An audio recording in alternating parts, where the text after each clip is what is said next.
Hello friends, how are you all tonight? I am so excited to be here with you. We do have some storms here in the area, so if you hear any kind of thunder or anything like that in the background, I apologize. We do live in the mountains, so sometimes that messes with the internet. So I'm going to do my best to get through this, and hopefully you guys are going to be able to join me throughout this whole thing, and I'll be able to answer your questions, and we'll have another great night tonight. So let's get started, shall we? Fantastic. At any point, if you would like to, you are welcome to put something in the chat. Questions, comments, concerns, anything at all that you guys have to get it going. So, that said, first thing I want to do is I have a poll for you. A quick question. I'm just curious, how confident are you with argument? We're going to be looking at building arguments tonight and argumentative structures. So my very first question is just, how comfortable are you with it?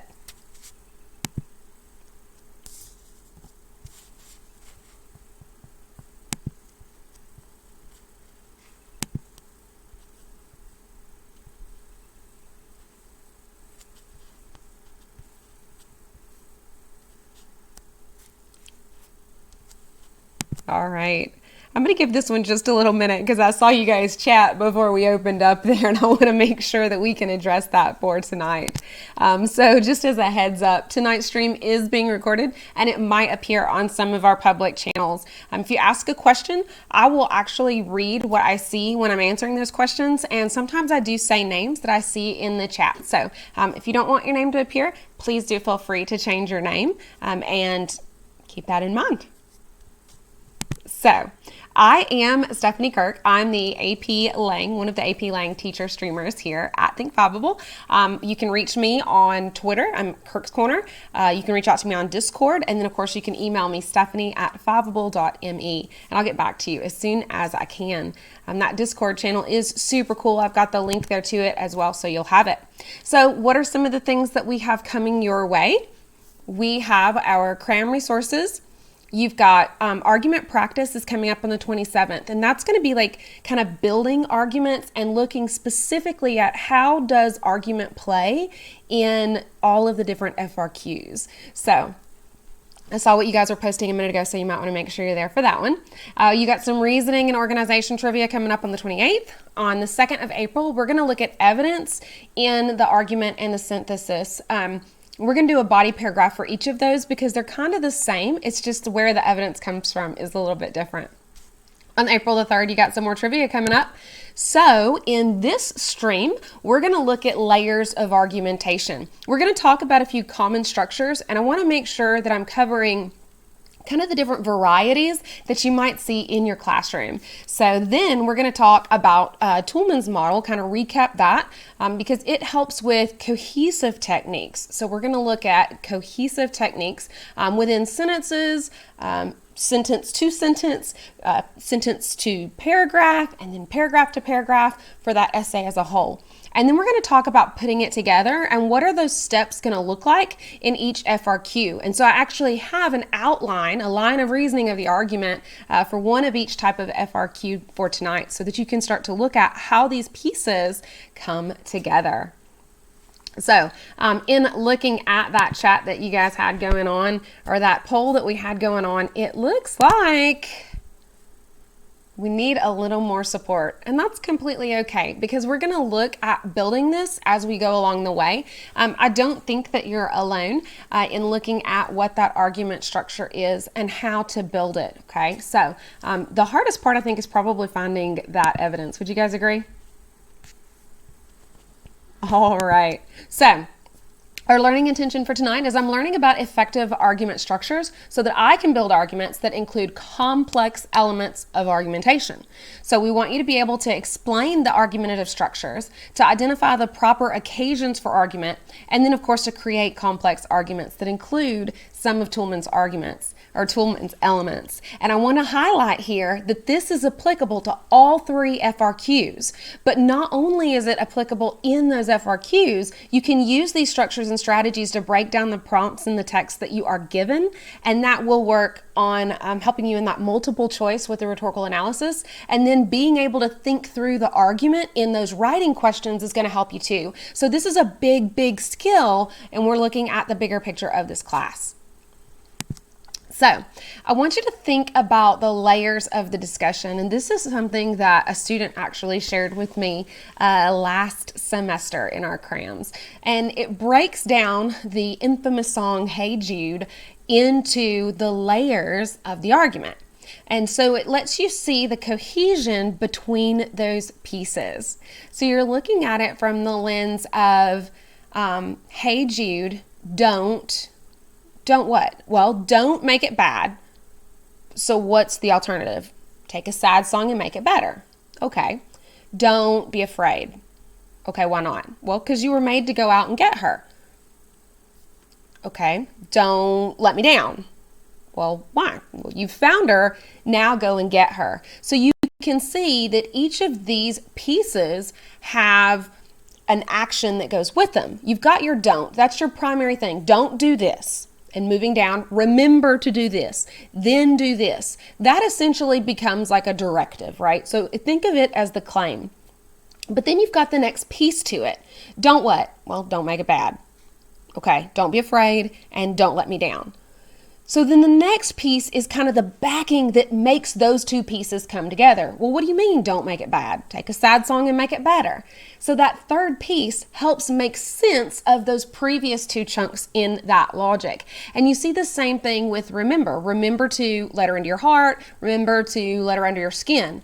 Now, there's not a third piece in this layer of it. It just moves on to if you remember to do this, then you have this. So that logical flow chart that you're seeing can really kind of help you out with putting together the pieces of an argument. So you guys, tell me, that's kind of crazy looking at it through a song, right? It looks like a few of you guys might have that in there for you, that song to help you out. So when we're looking at it, we're going to actually need to bring it into your toolbox and what's in your back pocket. So what are those layers and how do you make sense of them when you're building your own writing? Now, the first one that you kind of look at is classical, or it's based on the Aristotelian argument structure. And so what we see here is that it breaks down the essay outline into the introduction and the background, where you've got your opening and your hook and your context.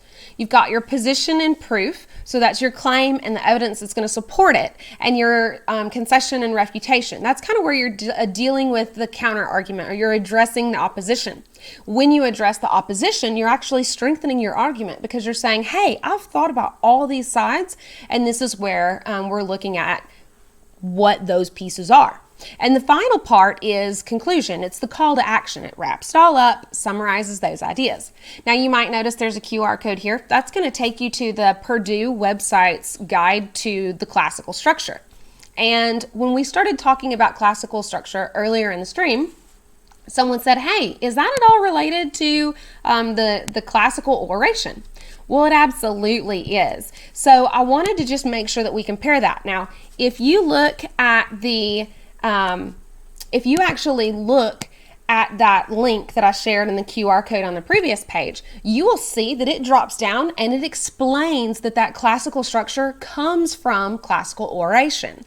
So you have each piece and it does the same thing. So those purple lines still are there, breaking apart the introduction of your essay, the body of your essay, and then the conclusion of your essay. So these pieces go right together, hand in hand. So I'm just curious, in the chat, let me know, are you guys mostly using the classical structure, whether you're calling it the classical structure, the Aristotelian, or the classical oration? Over in the chat, can you tell me if this is the one you're using?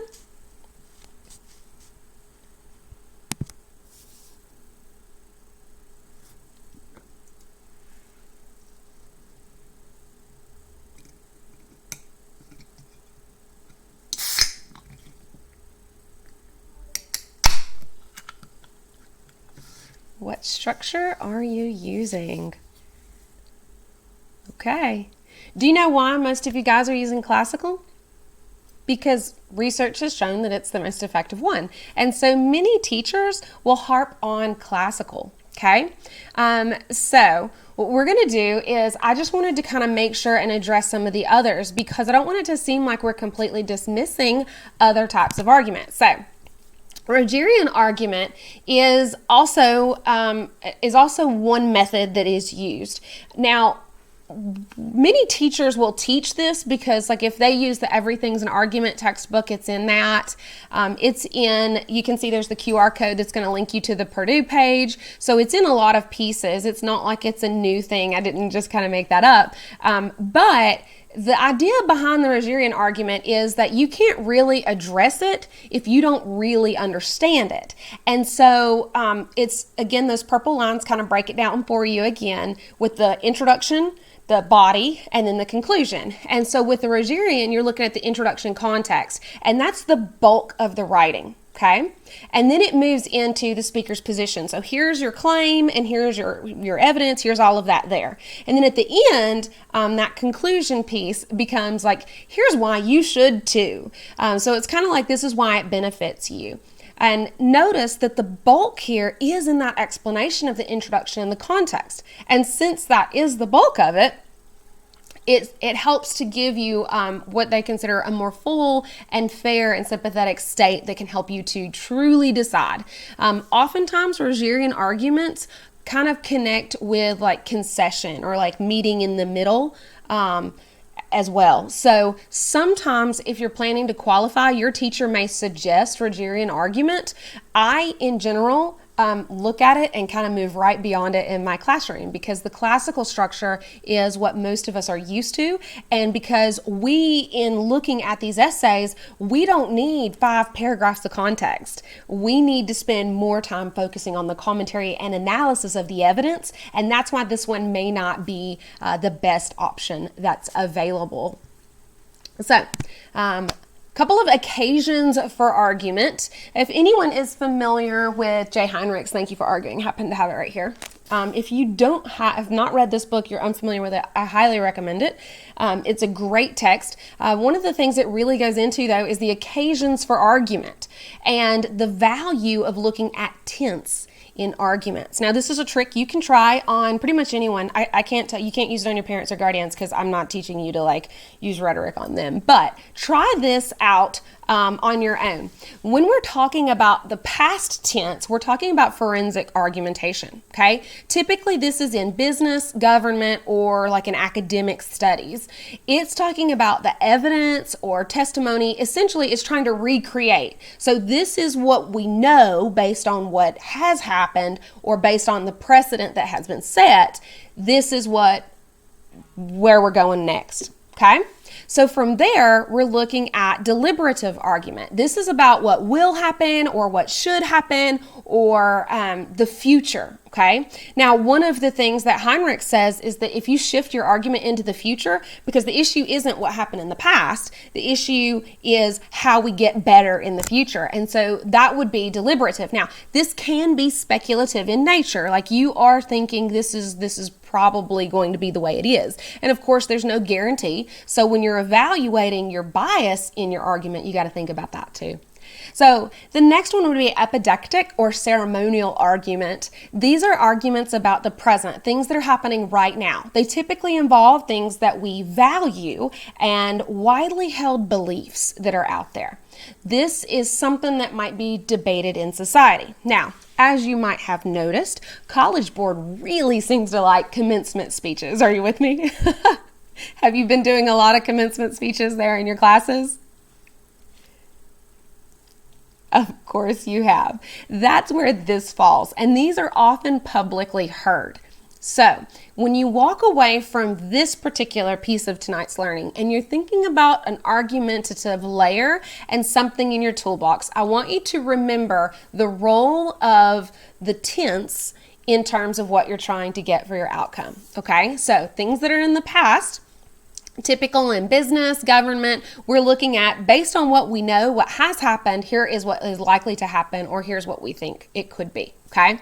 Deliberative, you're looking at what happens in the future, kind of like deliberating. It's speculative in nature, so it can have a little bit of a rhetorical risk there. And then, of course, ceremonial. Ceremonial meaning, it's often used at ceremonies. So those are the big occasions for argument. I'm curious, over in the chat, when you're looking at the occasions for argument, are these, are you guys seeing these? Have we covered these in your classes? The value of tense in looking at your argument.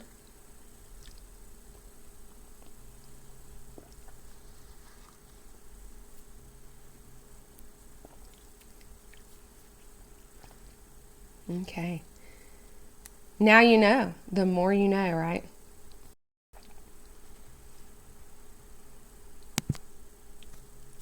Okay.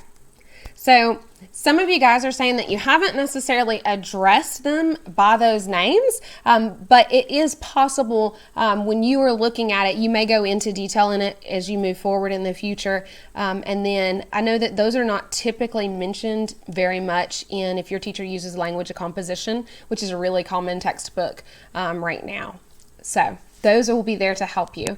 I did see, okay, I saw a question pop up, and it was that we've just started going over argument. Absolutely. Okay. So a moment ago, someone asked the question, is the Toulmin model a structure?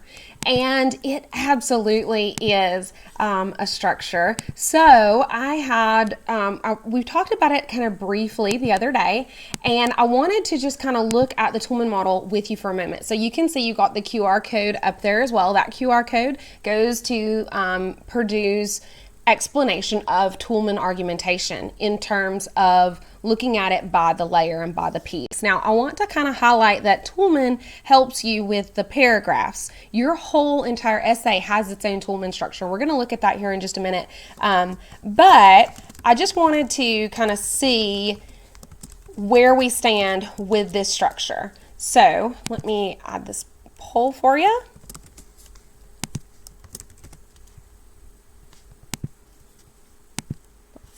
Show.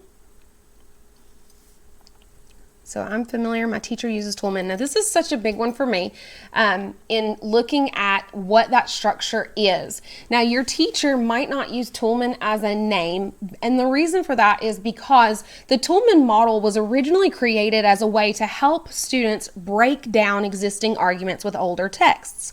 Because let's face it, if you have a text from the 17th century, it's way more challenging to read than something from like 50 years ago, right? Absolutely. So even if your teacher doesn't use the Toulmin model as the name of the structure, then you can still use these pieces, and your teacher may still use these pieces in terms of claim and evidence, and then warrant and backing. Okay, so we're going to look at what those are. Let me show you. It looks like we're not really using the name of that structure in the class. I think a couple of you said you were just now starting argument, so that could be why. So, all right. Okay, so I see we did this, but I did not know that it was Toulmin. So absolutely. So we might not know the name, and I'm going to be real honest with you, and I think Brandon would agree here. There was a time a couple of years ago you had to know the name of all these techniques, and you had to know what it was called for the multiple choice questions and the vocabulary aspect of it. And now we just want to make sure you know how to do it. We want you to get the function. We want you to recognize what's happening in there. So when you're looking at it, your claim is the assertion that's being made. Okay, the evidence is, why do you think this? These are going to be the reasons that support the claim. The warrant is going to be, do those two things make any kind of sense in this world? Okay, and then it's the logical connection that brings those two pieces together. Now you might have a qualifier, and a qualifier might say it is always this way or sometimes this way. Now the thing about a qualifier that you really got to watch out for is that sometimes a qualifier makes it sound like your argument is less strong, And sometimes it can make it be more strong. It really serves how the audience reacts to whatever that qualifier is. Now, I had a great question sent to me the other day in talking about the qualifier and this concept of concession. So let me click here. When you are talking about the opposition and you want to address the counter argument, this is when you're kind of like, well, what about this? And it essentially addresses the other possibilities or the other perspectives that are related to the claim. If you go back in our replays, you can watch when we talked about complex claims and we talked about very specific structures for addressing the counter argument. When we're looking at conceding or concession, though, the question becomes, how do I do it? How do I do it effectively? So the message that was sent to me the other day was, so I dropped a concession in my essay, and then my teacher said my concession weakened my argument. Here's why. If you are just going to say, well, this is true, and move on, then you've only said, well, this is true, and you did lessen your argument, okay? But if you concede that part of it is true and then address why that part isn't the biggest deal, then it does increase your argument, okay? So I want you to start thinking about it as a two-piece thing. So it is considered concession. It is to concede. You are admitting that something is true, but don't just admit it's true and move on. You got to give a little bit more to it when you're looking at that argumentative structure. So I had a question. Does the qualifier also help for getting that sophistication point if you don't entirely throw over your own argument? I think absolutely a qualifier can help because it shows that you've really thought about the complexities and the tensions in that issue, and it lets the reader see that you've got a more nuanced understanding of all of the sides. So absolutely it does. So you can concede a little bit, but you really don't want to go, you don't want to just concede and walk away. Okay, so make sure that you address it in some kind of way. And then the other thing is refutation. So refutation basically says that the counter has an invalid point. But when you do that, you have to prove why it's wrong. You have to prove what's wrong with it. Okay? All right. So we've also talked about lines of reasoning. You have probably heard those in your class and looked at how do you build a line of reasoning? And probably the biggest reason that you should be familiar with this is because it's going to be what takes you on that jump in commentary and analysis from a 2 to a 3. So when you're building a layer of argument, you got to make sure that you build in your line of reasoning. So the question becomes, how do you create a logical progression of your ideas? How do you move from one point to the next point to the next? How do you create that cohesion that helps the audience kind of follow you with where you're going and what you're looking at? So when you're looking at your layers here, you need to think about the quantity and the quality of evidence.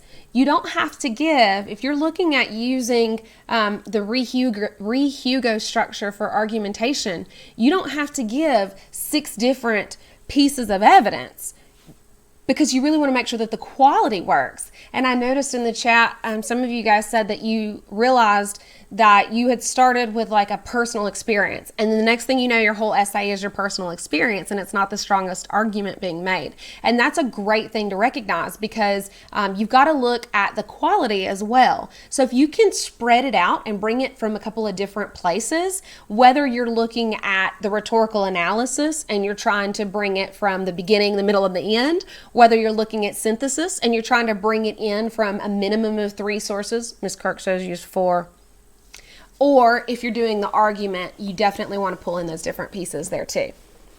So you want to make sure that those transitions are present, but you got to make sure that all of those parts clearly link back to your primary claim or to your thesis statement. And those things need to help to advance your purpose. Okay? All right. So line of reasoning is not new, but it is something that when you see it, you kind of know it's there, just like the sophistication point you mentioned a moment ago.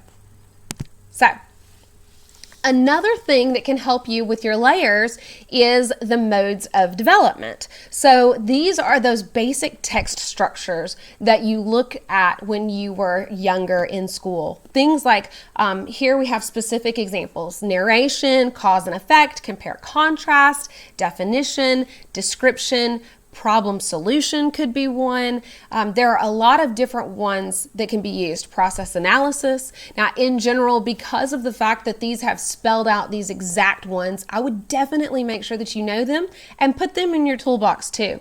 Because, for example, if you're looking at a prompt where you have to pick something that is overrated, the first step that you can do is use that definition. Define what it means to be overrated, and that can bring up the level of your argument, the layer there. So once you have defined what it means to be overrated, you can move into describe something that is overrated. When you move into your paragraph, you can then look at maybe you want to discuss the cause and effect of what is it, what are the causes that builds to the overrated effect. You can look at compare and contrast. Maybe you have two ideas that you're going to say. Some people would say this is not overrated. And then you might use compare and contrast to address the counter argument or the opposition in that part. So modes of development can be a huge support for you as you build your essay. Now, the beautiful thing about modes of development is they fit anywhere in that classical structure. In your introduction, you could define it. When you're giving that background and that context in the introduction section on your paper, you can use that description. You can use them all in your body paragraphs as you structure the individual layers of the argument there too. So that gives you several different things that are in your toolbox. Now, I didn't address the strategies, the devices tonight, but they're in your toolbox as well. Now, when you're looking at strategies and devices, it's not only about that rhetorical analysis where you're trying to find the strategies and devices that are present in an existing text, but when you're writing your own essay, what strategies and devices are you using? Okay, so think about that. Now, we often find that we'll use figurative language when we're talking. I'm so hungry, I could eat a whole horse. Or you look absolutely more beautiful than the Eiffel Tower in a brilliant sunset, things like that. Using little words or little comparisons, talking about a river of grief that has just swept over you. So all of those things, they come to us naturally. We talk about them, we say them in our spoken words. So when you bring them into your writing, it actually can increase your level as well. Now, obviously, you don't want to just throw something in there. You want to make sure it fits and it pulls in that cohesion that we've been talking about. Okay, so now you got your toolbox, right? But I wanted you to be able to visualize what it looks like, okay? So what you see here is you've got that primary claim that is your overall structure for your argument, the argumentative structure as a whole. Your primary claim, you've got your thesis, you've got your evidence for the support for the thesis, and then another piece of evidence, a minimum of two pieces of evidence, and then your conclusion. But within those two pieces of evidence, it explodes into that paragraph outline. So I want you to think of the overall outline as classical structure, and the paragraph outlines become the Toulmin model. Okay, that becomes your claim, evidence, and reasoning. I think someone used that specific wording in the program, or in the chat. Okay, so speaking of the chat, any questions about this, kind of the way that you put those layers together where you have the classical structure and you have the Toulmin model within those paragraphs?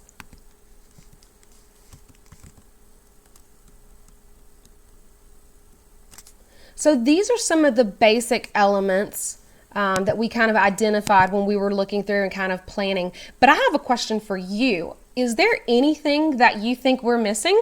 Over in the chat, if you would, give me a heads up on anything that you have in your toolbox that we haven't mentioned here. So anything in your toolbox that we have not mentioned here. I'll pull that up for you just in case. Anything we need to talk about, look at, address. We learn things from you guys too, so tell us what you got. Anything in your toolbox, anything on your mind, specifically looking at argumentative structures.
Okay, so in our chat, I see a little bit more about the warrant and the qualifier would be helpful.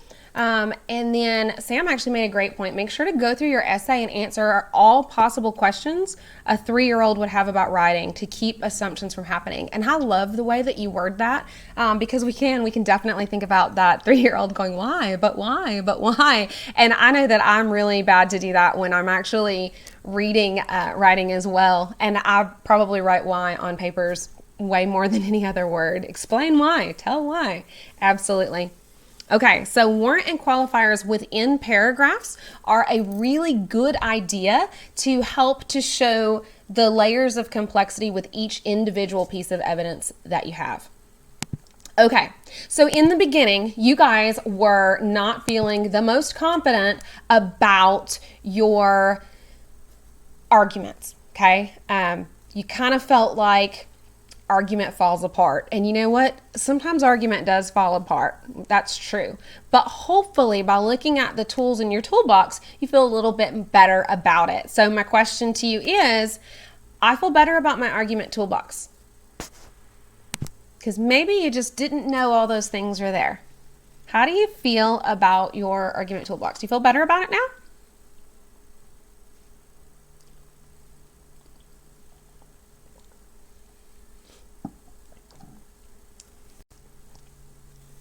Fantastic. Let you look at that. Okay, so we feel better about it. It's totally okay to need more practice because we can always get better and always grow. Even I myself, I can't tell you how many times just today I was reading a student's writing and I was like, oh my gosh, this is brilliant. I had not even thought of that. So we can always use more practice. But I'm so glad that you guys are feeling a little bit more confident in what you see with that argumentative toolbox. Okay, so well, let's move into the next part of what we're talking about, where we're putting it together. Okay, so I want you to consider for a moment a layered argument. And we talked about this one in the past, so I wanted to kind of bring this back just a little bit so that I can show you the pieces that are layered together, the cohesion that's created, and the line of reasoning. Okay, so remember the example in the fight between the ninja and the pirate, who would win? And my argument was that the ninja would clearly win. So we gave you that claim, the pieces of the argument in the paragraph here. So your claim is your topic sentence. That's what TS stands for. The first reason a ninja is superior to a pirate is that pirates are always drunk. And now we have this evidence in the warrant. Okay, so remember the evidence is going to tell us why that matters, and the warrant is going to kind of be the link between the two of those things, okay? So the pirate is always drunk, so they are less coordinated and intentional than a ninja. Now we need to analyze it. We need to explain it a little bit. This means that while the pirate is shooting a gun or swinging a sword with double vision, the ninja could sneak with a low blow that puts the pirate on his back, okay?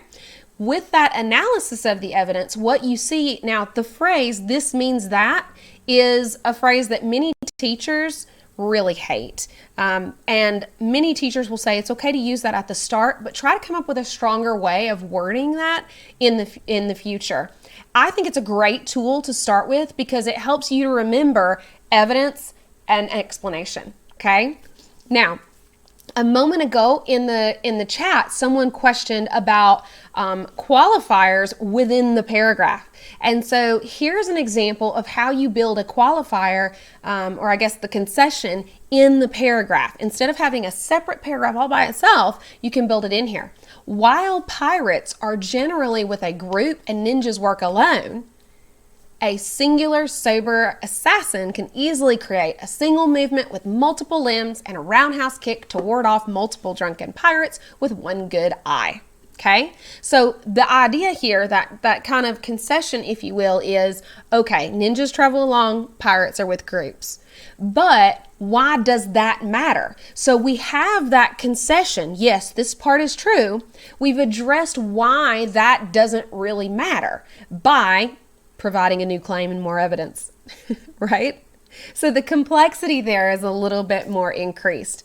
So we've got a lot of things happening in this example, and I'm going to talk about that here in a minute. But look at the way that this kind of paragraph is wrapped up. So at the end of that paragraph, we've had our claim, we had our evidence, we had the warrant, we've had that analysis, that commentary and analysis piece. We've got to link it back to what that big picture story was. So consequently, the pirate or pirates would drop the weapon and give the ninja, who's trained in direct combat, the upper hand in the situation. This is going to link back to that primary idea. What was the point that we were trying to prove?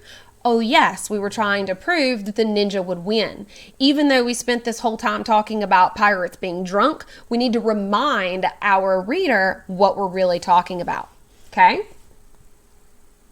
So, you might remember in our overview lesson, up in the corner, you can see the image from that. We talked about the synthesis showdown. What in the world was the synthesis? So just kind of the quick reminder, it was those 6 or 7 texts, and then you wanted to make sure that you include at least 3. Miss Kirk says 4 when you're writing, and you are making a claim using the evidence from these sources that they give you. Okay, so you'll have some qualitative and you'll have some quantitative. So you'll have some numbers and charts or images. Okay, so when you're putting those pieces together,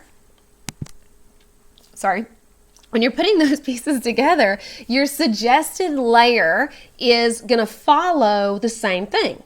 Your argument would need to follow classical structure. So part 1 of your essay needs to be your introduction and background with your thesis statement. And in your brain, you need to look at your prompt and think, okay, which method of development would help me here? Maybe it would be defining something. Maybe you need to describe the situation here in the background and tell us what are the things that we need to talk about or think about when we're looking at it, okay? The second part, the bulk of your writing, is going to be the body. This is your proposition. This is where you are saying, hey, here is my claim about the prompt, okay? You're looking at a concrete detail. Now, I use the words concrete detail because a lot of times I've had students say that, we call those details text details. And if you want to call it a concrete detail, that's okay. But it definitely needs to come from the text, okay? So make sure that you state the example. Now, with this one, you want to say what source it's from. So like source A or, source B. You might talk about it if it addresses it by the last name. You can say Jones or however you choose to do that. Now, in this layered approach, you want to make sure that you are showing that complexity of understanding. So now with this, over in the chat, I had a question about, with the 4 pieces of evidence, is that for each body paragraph or is that overall? So in the entire synthesis essay, I suggest you cover at least 4 of those articles. You are required to cover at least 3.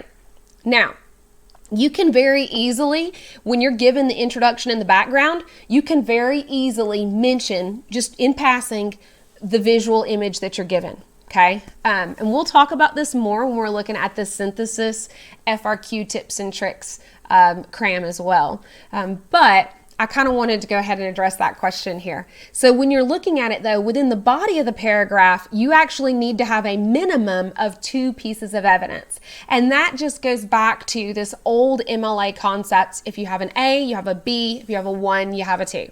Okay, so at minimum, you need 2 pieces of evidence for each body paragraph. Okay, so here, and we're going to look at an example of an outline in just a second so that you can see it.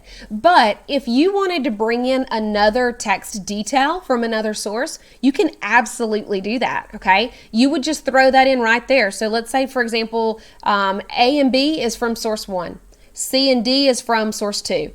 Then you move it down and you added another concrete detail from source C, and then you added commentary and analysis. Just make sure that when you pull in more evidence from additional sources, you need to have that commentary and analysis there to support it. Now, Brandon says it's up to you when you're thinking about how much do you need to have in each paragraph. It really is up to you. I've seen some students who paragraph 1 is all about source A, paragraph 2 is all about source B, paragraph C is all about paragraph 3 is all about source C. So I have definitely seen that done, and it can work for you there, okay? But really, if you are trying to show the sophistication piece, then you want to show the conversation. Remember, it's the synthesis.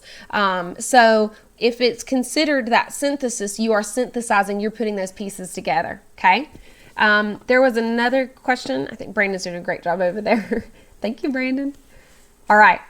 So in looking at the synthesis, biggest difference here, biggest thing is it's your claim answering the prompt, but the evidence has to come from their sources that they give you. So here is an example from the 2019 prompt. Now, I'm going to remind you quickly that in our hour-long streams, we're focusing on the 2019 prompts. So I included the QR code to pull up those FRQs in case you're interested in them. And then you can use them to kind of help you out as well. So with this, you can see the thesis or the primary claim. Although some may argue that wind farms pose a threat to national landscapes and the wildlife that inhabit them, the economic and environmental benefits of wind energy overwhelmingly outweigh these costs. So I want you to really kind of think about this because it's structured with that concession in there, right? Although some people say this, here is the reality. Now, what some students don't recognize is that the way this is written, it actually presents as 3 claims that are going to be addressed in this paper. The first part, we've said before, when you're looking at your structure, the way that you structure the things in your thesis statement is the same order you want to structure your paragraphs in your body. Okay, so if you're looking at this first part, although some may argue that wind farms pose a threat to natural landscapes and the wildlife that inhabit them, we need to think about that as the first claim that's being made or the first subclaim. So in a student example that we're going to look at on that day, it breaks it down to wind turbines should be viewed as beacons of human progress and increased harmony with the natural environment. That secondary claim or that subclaim is specifically addressing that concept that some may argue that wind farms pose a threat. Okay? Now, what evidence is being used in this particular paragraph? They talk about that a wind turbine is an artistic creation in source E, and then in source D it says actually they don't really hurt the birds. Okay? So secondary claim number 2, notice it says the economic and environmental benefits. So then you can kind of look up here, it's talking about the benefits, and in this case, financial and economic success communities enjoy as a result of the installation.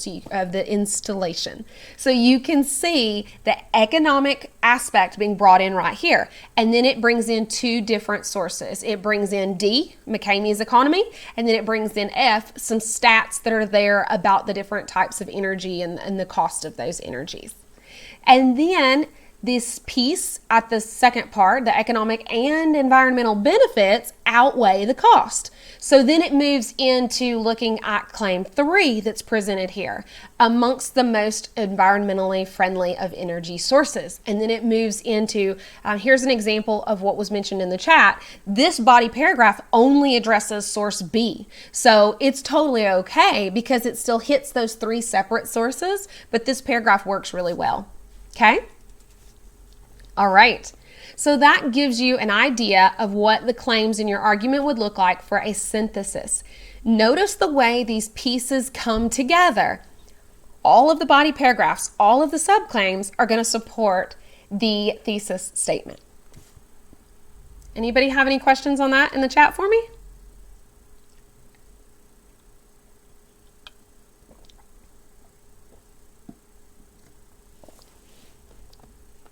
Okay. So the next FRQ also comes with layers of argument.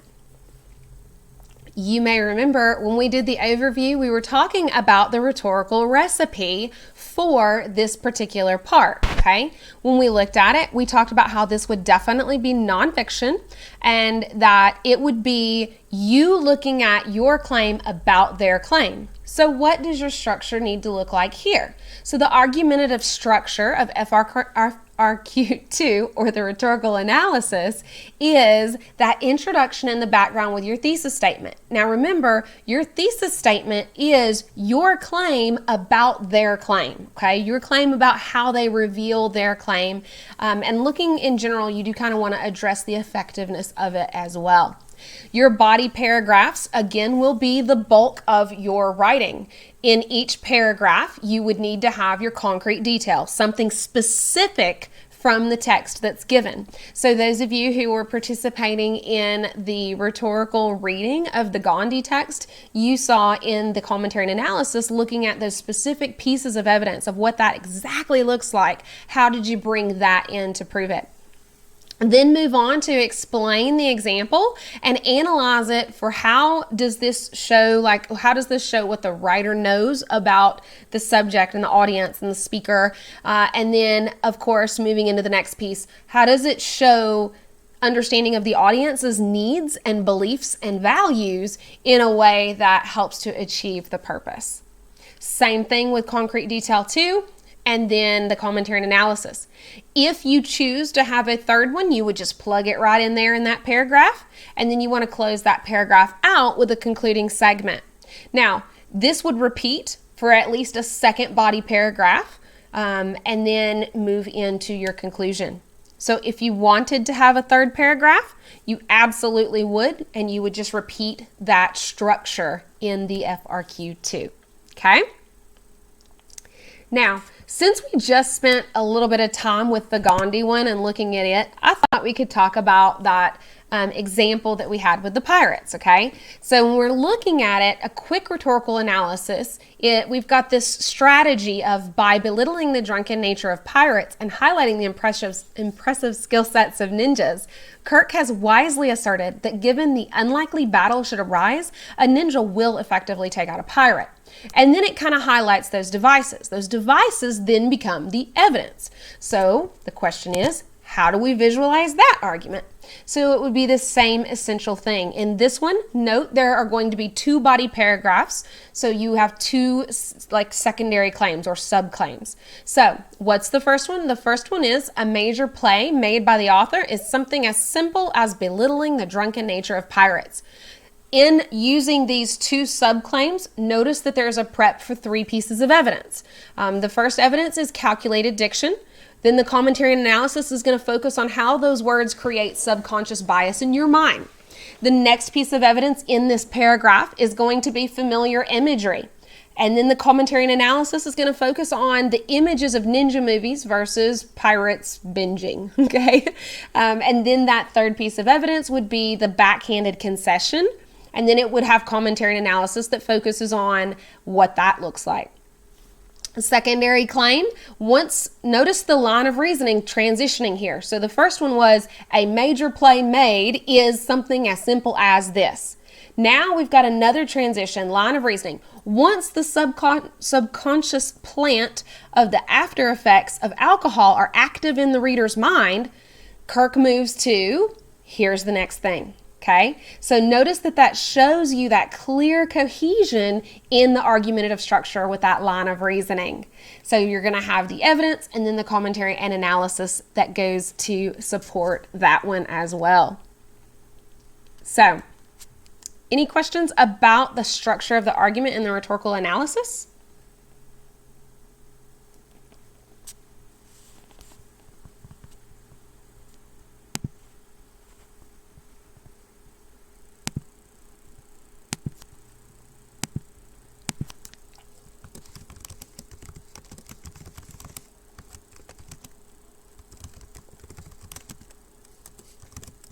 Okay, so when you're looking at FRQ3, this is the argument assault. In general, when people say argument, your brain always goes to FRQ3 because it's called the argument. But the truth is, everything's an argument. It's not just the name of the textbook, right? So you're going to follow that same structure. FRQ 3 is very similar to FRQ 1.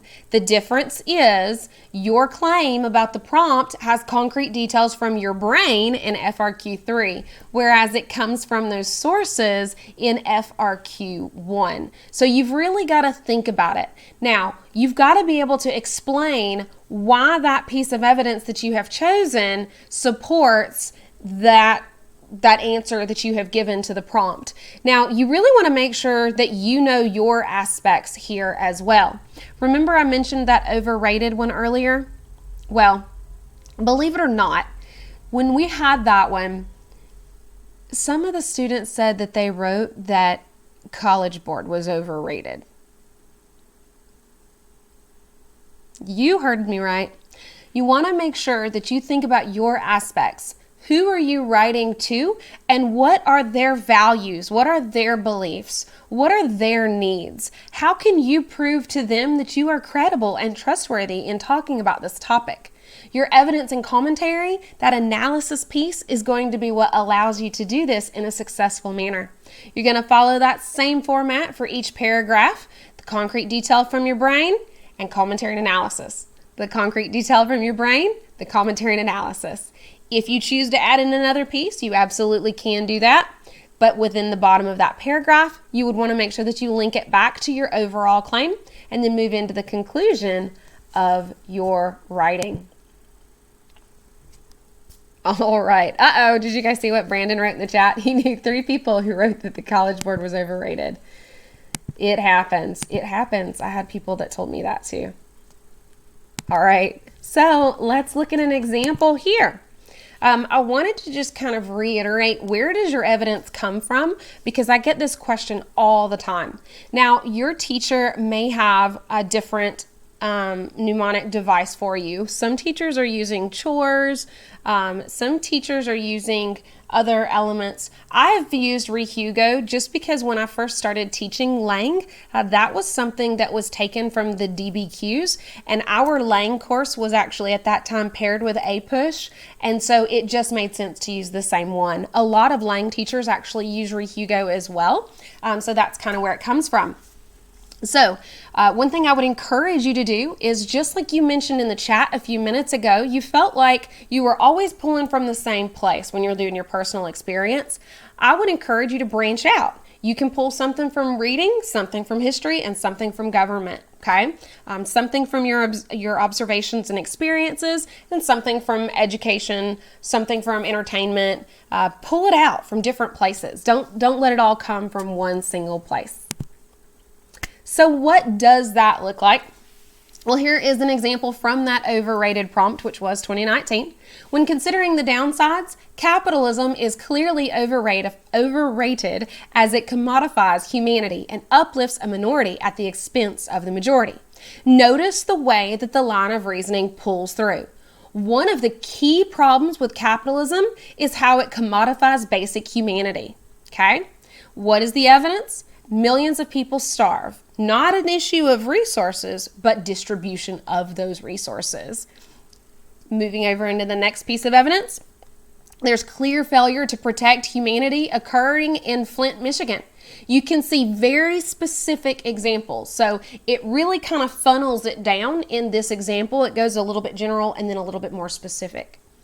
When that commentary and analysis comes in, it connects those ideas to how does that commodify basic humanity and basic human needs. And then it transitions over into this concept of uplifting a minority at the expense of a majority. Okay? So I was noticing in the chat that some of you guys are using CHELPS, and I was just thinking and trying to put that into the mnemonic device. Will you tell me in the chat what that is so I can include it and just make sure I got it there? And then another thing that I saw was, in looking at REHUGO, what are some examples of universal truths? Those are those cliche comments, like love conquers all, something like that. Brandon just said something like a famous quote that's that's applicable universally. Absolutely, things like that. I tend to think of those as like proverbs, common sense really isn't that common, things like that, okay? All right. So looking at it, now one thing that I noticed about this example, and this is actually a high scoring example that we will talk about when we do our FRQ 3 cram, with the secondary claim, notice the transition. Another problem is that capitalism uplifts a minority at the expense of the majority, making it unethical and immoral for our society. You get a little bit more in the claim for that second body paragraph here, but then you've got the evidence, and here's an example of what you were just saying with the universal truths. There's an old saying that 99% of the wealth goes to 1% of the population. Okay. And now I would argue, notice the way that there's like cohesion. The first one talked about millions of people are starving, not because there's not enough food, but because of the distribution of that food. Notice the way that this evidence links back and reminds you of that previous idea. Okay. And then moving into specific. So they went general right down to specific. In Flint, Michigan, that whole place could have been saved by Mr. Amazon himself. Right? Had to talk about that one. So you can see that very clear flow from the thesis statement to the secondary claim and then the evidence and the commentary analysis in that. So couple of different pieces that kind of put there to really help you out looking at what that is. Okay. Now we're going to keep this conversation going tonight in Discord. The whole idea here was to look at those argumentative structures so that we could put those pieces together and bring those ideas throughout all of your resources. When you're looking tonight, we got your Cram resources. You've got those QR codes over there to help you out. And we've got some trivia coming up. We're going to look at argument and synthesis evidence and commentary. And then we're going to move into a trivia on style as well. Kind of as you look at closing up tonight, our goal was that you could explain argumentative structure and that you can identify those proper occasions for argument and that you could create complex arguments that include Toulmin's elements. Hopefully, by our discussion of those argumentative structures, by being able to look at the way that the classical structure expands into those Toulmin organized paragraphs and being able to visualize each FRQ with an example and an outline, you're able to see the cohesion between each of those pieces. You're able to see the layers of the tools in your toolbox, and you're going to feel a little bit more comfortable as you apply those tools and move forward in your class and in your crams, and if you're using the feedback program here at Fiveable. I hope that you guys have found tonight to be very helpful to you. If you guys have any questions, we'll be open here for just a couple of more minutes if you want to type them over on the side. Of course, you can reach out to me directly if you'd like to. We'll have that Discord going. And then that will bring us through to the end.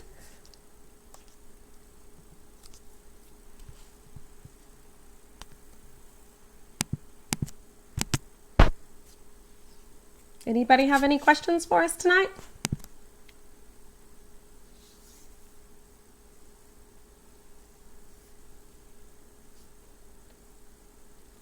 All right. Hey friends, thank you so much for joining us tonight. I'm super excited about looking at that new one. I'm going to write that down, Cole. That Chelps culture history example. Ooh, it went fast. Literature, pop culture, and science. Absolutely. Okay, you guys have a wonderful night. I'll see you in Discord. Have fun. Bye-bye.